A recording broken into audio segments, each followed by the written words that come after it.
Hi there, and welcome to my magical little corner of YouTube. My name is Candace, and on this channel I like to just discuss magical things that I find interesting. What I'm reading, what I'm practicing, how I feel about things. That's what this one is about. It's really more of commentary than instructional. One day I would love to be able to teach, but right now I do not feel well practiced enough to really share what I do. So I still feel as though I have a lot of time for that, but in the meantime, I wanted to kind of have a catalog of my practice, of my thoughts, the way that I am progressing through this magical spiritual learning journey, and I would love to bring you along with me. This is a little bit of a saucier topic, and not really. So these are kind of like my witchy pet peeves, and some of these are pretty common pet peeves. It's not so much on the individual, it's more so if you do these things, don't think of it as I am speaking directly at you, like you are my pet peeve. It is the action, it is the words, it is just how I take it. So I have the right to be offended, you have the right to offend. That is that. I am just sharing my thoughts on this. If this makes you rethink the way that you say or do things, cool. Maybe you can put in a comment of why you say or do these things, and it'll make me rethink it. Maybe it won't change any minds. At the end of the day, if we're not critiquing, then we're not growing. And we all need to be critiqued from time to time. Goodness knows I sure do. My first pet peeve, and this is probably like the most like set for this time frame with TikTok and Instagram, is the actual term baby witch. Oh my god, even just saying that, it makes me cringe. It's so cringy. Like, I'm a baby witch. Okay, first of all, no, you're not. Especially if you're a grown person. It's so cringy. And I think that the thing that bothers me the most about it, just besides the fact that I don't like the term or the way that it sounds, is that it creates this hierarchical structure that isn't there. Like, there's no such thing as a baby witch. That's just something that is meant to sound cute. And I don't like infantilizing any person. I think that that's very disrespectful. So in my mind, calling someone else a baby witch is infantilizing them and putting them beneath an adult witch. Whatever, again, like whatever that means. We are all constantly learning. Even someone who has been reading about witchcraft for 10 years, 20 years, 30 years will always be learning something new. 30, 40 years ago, shoot, even more recent than that, a lot of people only knew about Wicca. Like, that was the most common thing that you would find when you were researching witchcraft, was Wicca. So even the people who have all of this knowledge from way long ago, they're still learning new things. Now, is that to say that everyone is at the same level? No, but why do we even need to have levels?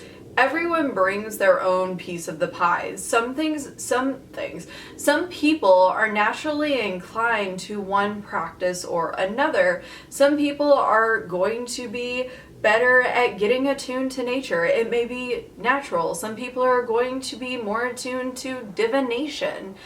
So the idea of being a baby witch, the question that I have is, when do you stop being a baby witch? Because if you self-identify as that way, or you identify someone else as that way, there is no clear-cut point where you will ever feel as though you know enough. I can't remember what this is called, but there is, and it's very related to flat earthers.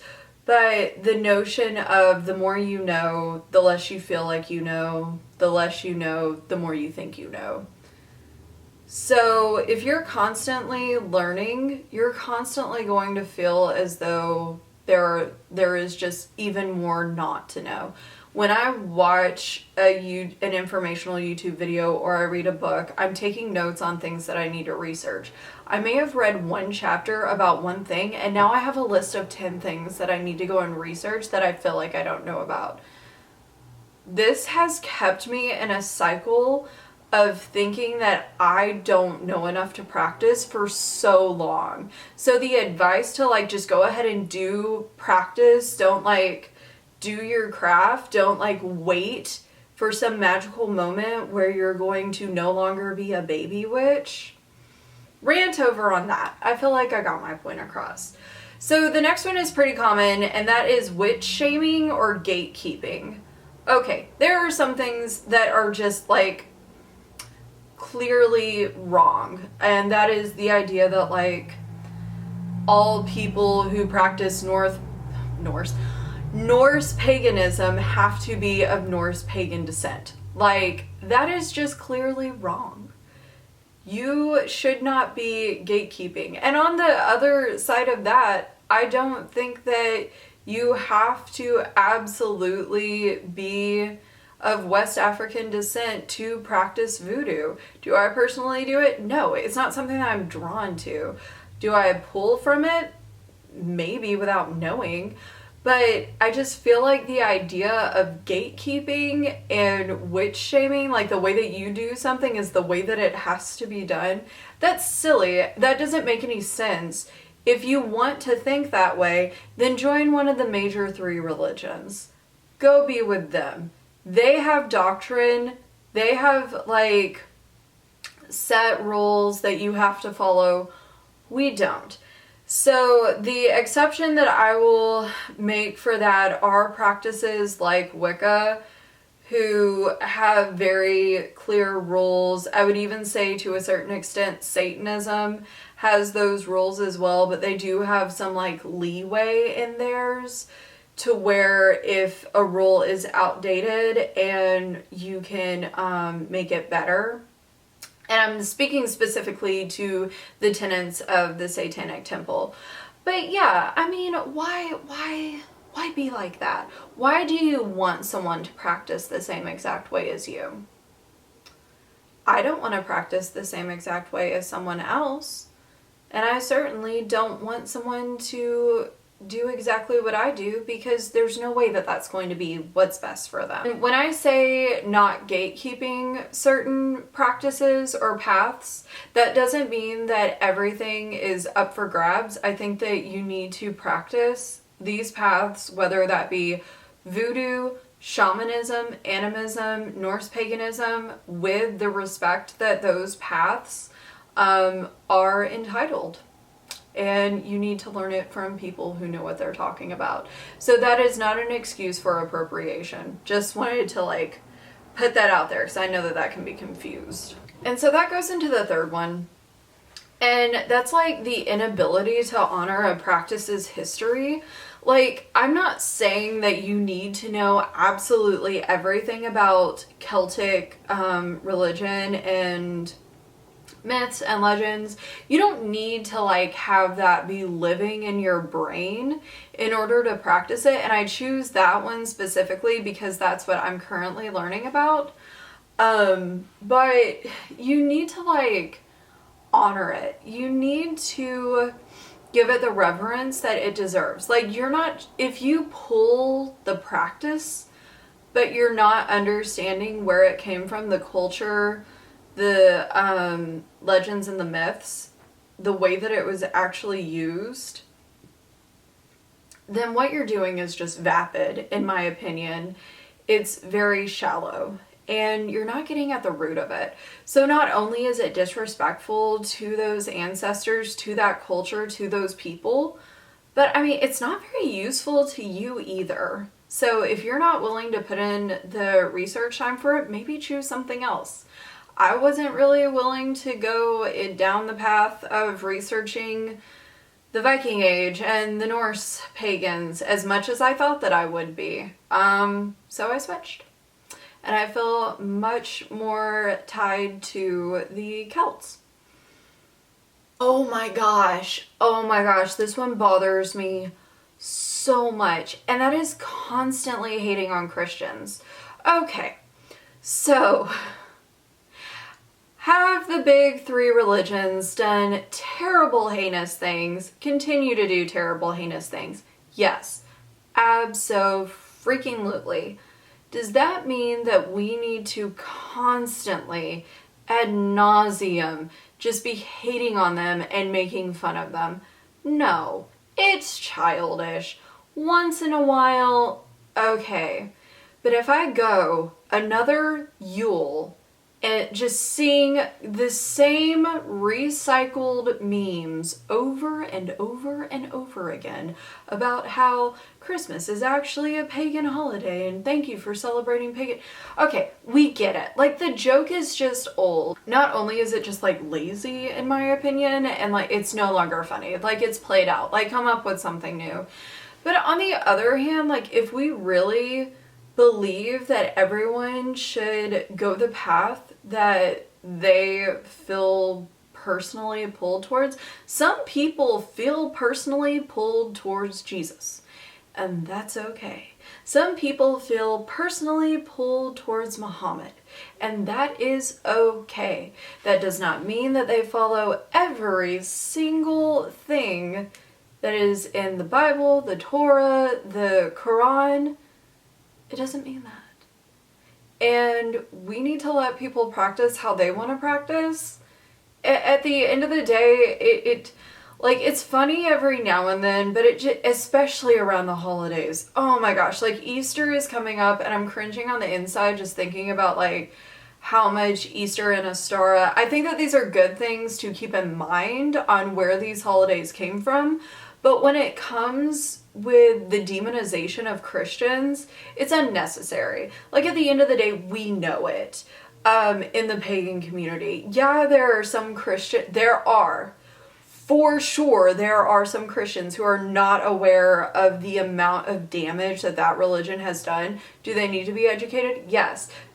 But are they going to hear us if we are just talking shit about them? No, they're going to dismiss us because that's not how they see the religion. And so it's just going to fall on deaf ears. It's literally useful for no one. It's outdated. It's overplayed. Next.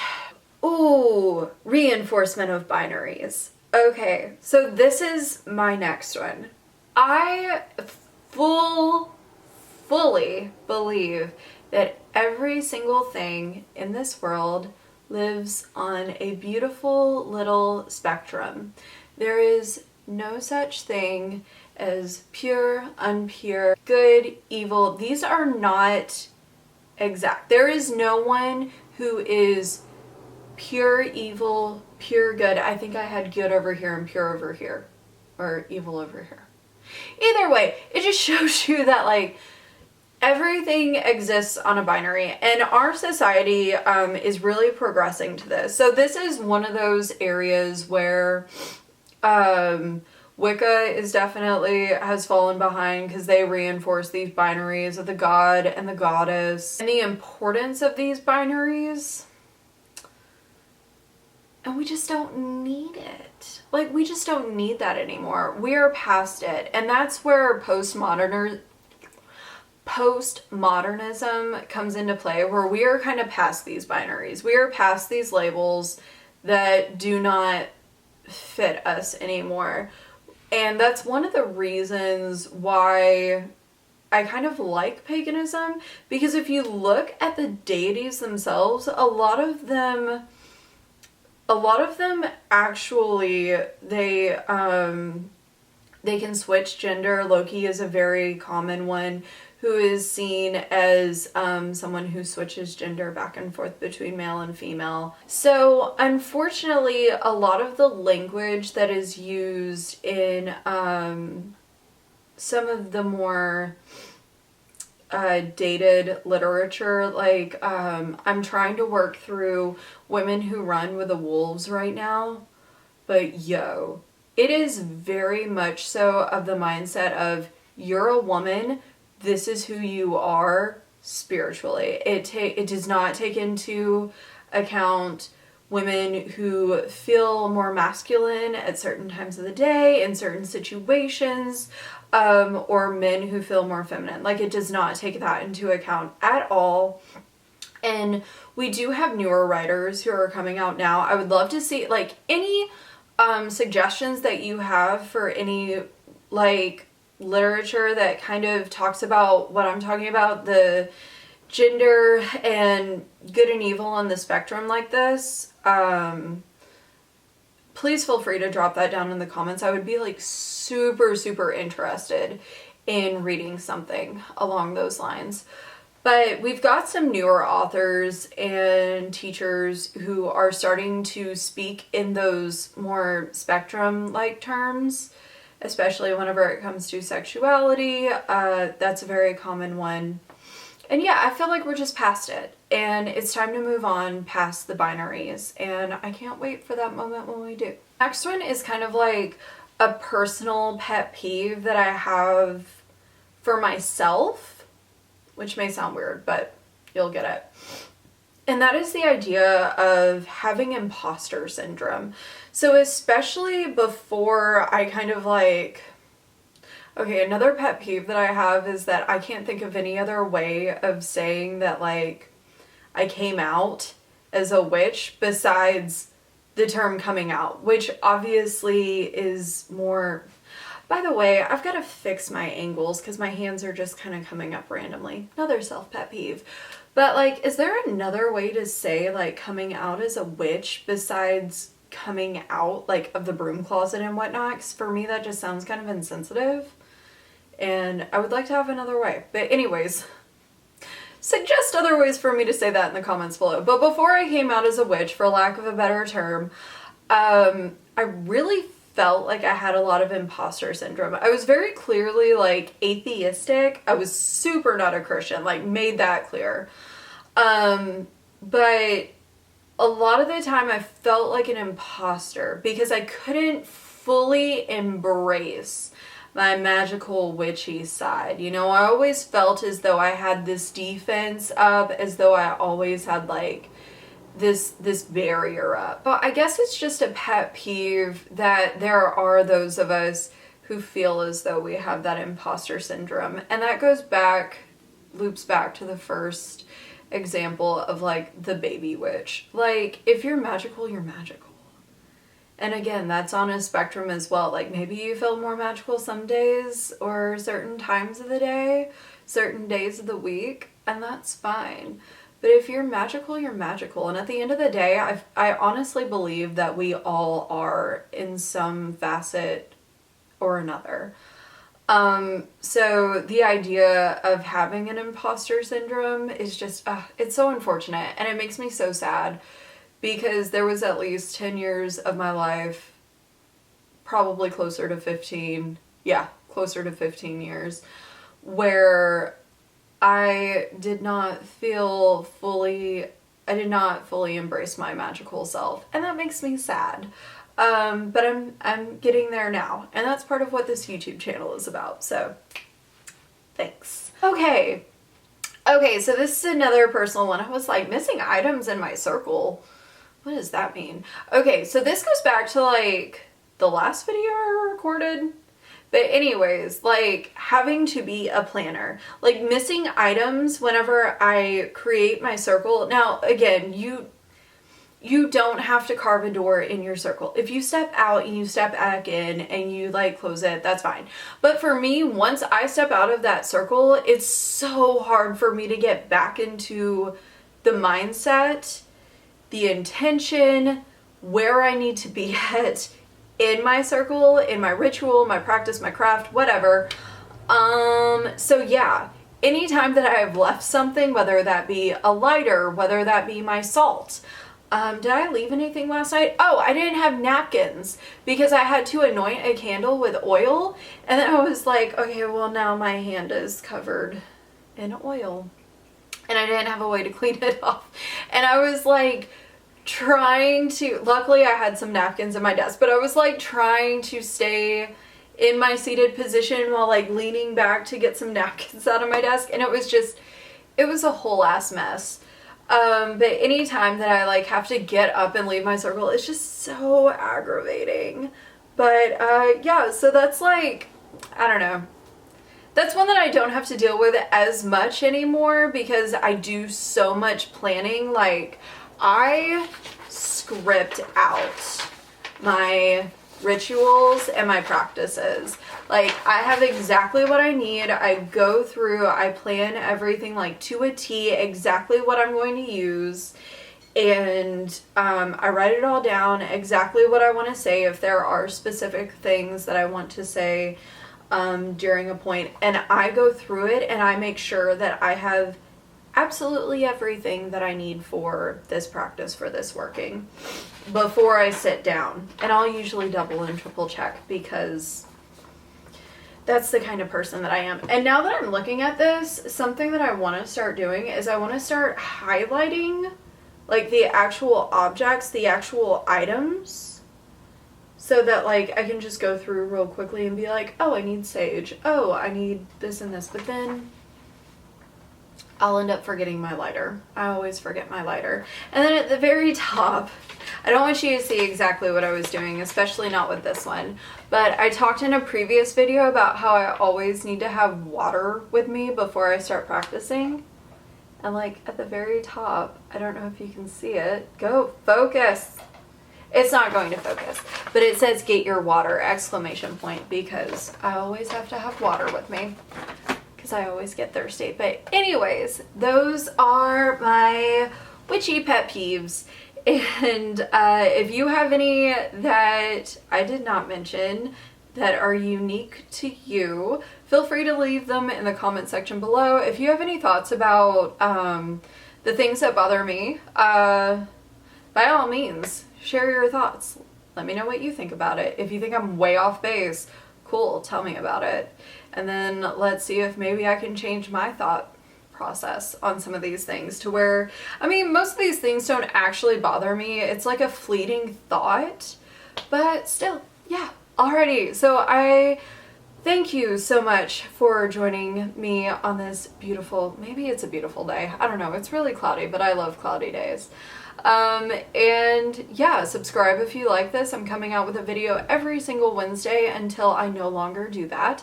And click the like button down below if you liked this, and that'll let me know that other people care about this stuff or maybe don't care. Or click the unlike button. That's fine too. It'll let me know that I need to change some things. So yeah, have a magical day.